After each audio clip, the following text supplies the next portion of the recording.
another poorly written problem, but let's get into it. We've got 6 divided by 2, and then we have in the parentheses 2 plus 1. So what do we think? Hi, I'm Sarah. I've been teaching math and science classes for 20 years, and I like to keep math engaging and fun and not so scary for everybody. Find the links and things for signing up for tutoring in my profile. So as we know, right, order of operations is such a big thing and it's very controversial. But it shouldn't be controversial because it just is what it is. 6 divided by 2, parentheses 2 plus 1. So the first thing we're gonna do, we're gonna take care of the parentheses, right? So we're gonna add 2 plus 1.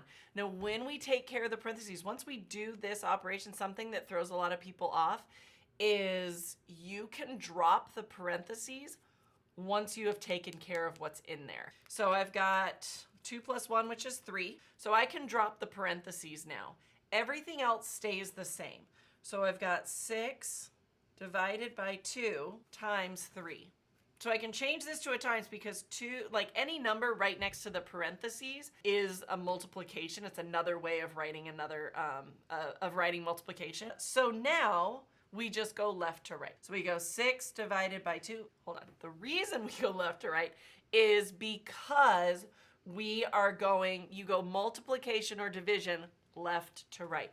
That's the piece that people always forget, is you want to go left to right with multiplication or division, whichever one is left to right. So 6 divided by 2 times 3. So 6 divided by 2 is 3.